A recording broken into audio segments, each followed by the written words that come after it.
DJ, congrats on the new deal. Wondering what it might be like reuniting with Robert Saleh, and maybe you could just educate us on your history with him and how things went in San Francisco and what you're looking forward to now that you're in New York. Yeah, man. Where you at? You got a library? All them books back there.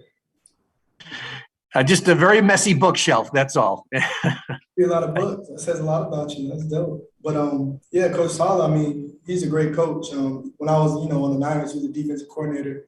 And he has I think it's an aura that, he's one of those guys that everyone in the building just respects just because, he's real. He's not BSing about what he's talking about. Like, he really lives that day in and day out. He really grinds with the players.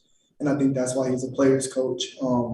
The DC, when he was a DC over there, I think, his work speaks for itself. The Niners had the best defense, when he was the defensive coordinator.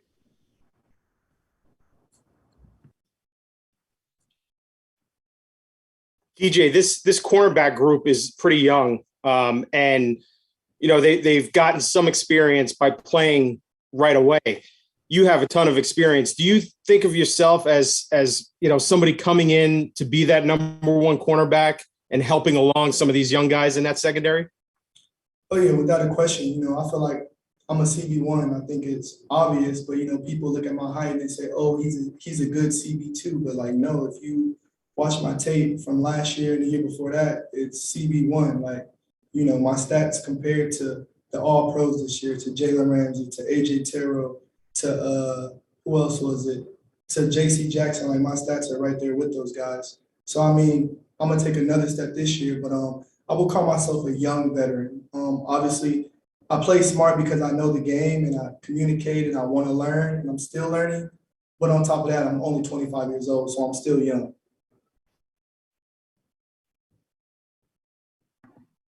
What is it about this scheme specifically that you think suits your skill set so well? Oh, it's easy. I mean, it's pretty much the same scheme that I'm coming from the Seahawks with. Cover 3 quarters, man, a little bit of everything, try to keep it balanced, 30-30-30. I'm going to be playing on the right side as well. So, I mean, it's going to be like a hand fit in the glove, I think.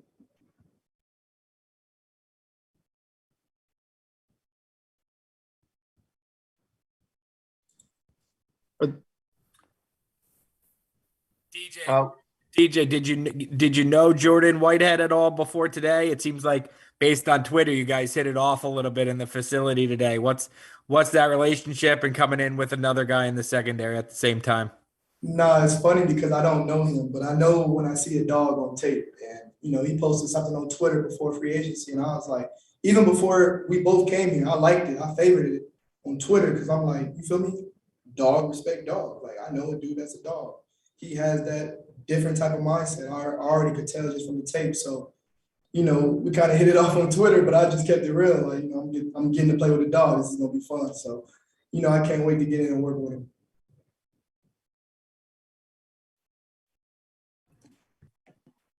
DJ, the Jets finished 32nd in defense last year. Now that you're a part of it, and they got Jordan in too.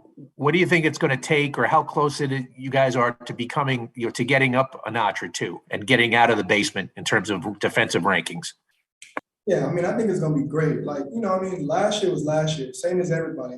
Just because you had a winning season last year doesn't mean that's going to be the same case for this year. This is a whole new year. On top of that, the free agent signings were good with Jordan and myself. And on top of that, I believe the Jets, we got the number 4 pick and the number 10 pick and 230-some picks. So, I mean, JD's going to do a good job in bringing more dogs here, for sure. How much do you embrace the challenge of you and Jordan being able to spearhead, I guess, the transformation of the pass defense? The pass defense struggled a little bit last year. So how much are you both just excited to basically spearhead improving that side of the ball? Yeah, man, I'm very excited because at the end of the day, everyone that gets drafted, everyone that's here and on the other 31 teams is athletic. We can all play ball. But I feel like what separates the greats and stuff is just the mindset and everybody being one, everybody knowing what we're going to do on the field. The coaches could teach us something, but we got to take it to the field and we could create our own thing to it to get it done if we see something on the field that the coaches don't see. So I feel like doing that and having, veteran guys to have the confidence to do that and get the job done is going to going to be very beneficial for the team.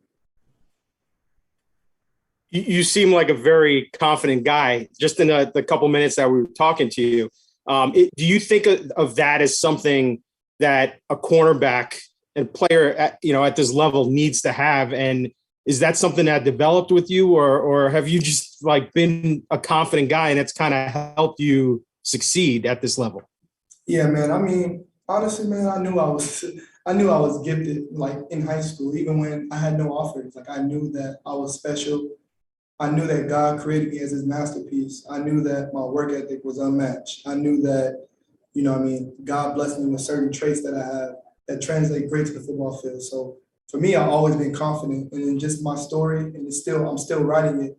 Everything that I've accomplished up until this point is giving me even more confidence. Like God's showing me, never give up, keep going, DJ, and I'm gonna keep blessing you. So yeah, I have the utmost confidence, and that's definitely a big reason why I'm a good corner. Like if you at corner and you're not confident, you're gonna get beat. You know what I mean? Like even if you are confident, you can still get beat. So having confidence and really believing in yourself just gives you a chance. DJ, what was your relationship like the last couple of years with Jamal Adams, playing with him? Did you guys That's my dog. learn much from him? Obviously, his career started here. He became a star. Didn't necessarily end well here, but did you talk to him at all about coming here, and just what was your relationship like?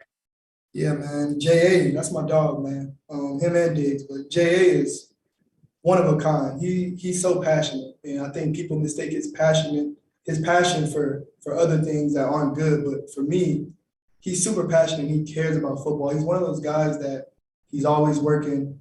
He's always in the sauna. He's always jump roping. He's always doing something to get better. He's always getting his body work done. He really cares about the game, and he's one of the few players that he really cares about the game. He really wants to be in the Hall of Fame, and he's not just saying that, he's doing the work from it. So I learned a lot about Jamal. I learned a lot from him, like how to take care of your body. Like he taught me a couple of things. He put me on game about a couple of things. And also in the classroom, he's very smart on the field. He's giving me a lot of hints when I'm out there, when he's playing down safety. He's talking to me about route combinations, and it ended up being what it is, looking at down and distance and all type of stuff like that. So, I mean, Jamal is a great football player, and my bro is a great dude. Like, we hang out outside of football. That's a good dude. And when I signed with the Jets, he hit me up and said, congratulations, bro. Like, you're going to love it here. Well, you're going to love it there, my fault. But he was like, it's love. He's like, it's love in New York, bro. So, I mean, we had a great combo. DJ, did Seattle leave the door open for you to return? And if so, did your decision, was it influenced at all by, them trading Russell away? I'm not going to talk specific numbers and stuff, but just to simply put it, I felt disrespected. But I mean, at the end of the day, I get it's a business. I wanted to stay in Seattle because I was comfortable there, but it obviously didn't work out for the price reasons. But I mean, I got nothing but love for John and Pete because they gave me an opportunity to play corner. And I felt like I set a blueprint. They drafted Trey Brown, who is my height, and they normally, for 10 years, haven't done that. They tried to get the Richard Sherman, 6 foot and above corner. So I felt like I set a good blueprint for Seattle to be like, hey, if you could play, you could play. So, I mean, we both benefited from each other, playing for the Seahawks. DJ, one thing you were, really good at was zone coverage. So what about your skill set allows you to be so proficient in playing the zone coverage? Yeah, for me, it's just knowing ball, bro. Like zone coverage is the opportunity to, make plays on the ball, like get picks, get PBUs. And it comes from obviously watching a lot of film, looking at formations, knowing who's the go-to guy, knowing the down and distance, all those things I'm looking at pre-snap. And it allows me to make plays. And then obviously my physical skills and my technique skills, which is press belling. I have a good understanding of what I'm looking at, what I'm reading, who am I reading, if I'm reading 2, if I'm reading 1, if 2 eliminates, am I squeezing 1? Like, I just have a good feel for it. We'll take a couple more for DJ. I just wanted to clarify something you said a little earlier on being disrespected by the Seahawks. Is that because they didn't make you an offer, or the offer they made wasn't up to what you expected? I just wanted to be clear about that. Yeah, man, no, they made me an offer, but the offer, in my opinion, and to my opinion, was disrespectful for my level of play and the player that I am. Not gonna get into specifics because I don't want to bash anybody or do anything like that, but I definitely know my worth, and I feel like my worth should have been more. That's just how I feel about myself. But like I said, I'm grateful to be a Jet.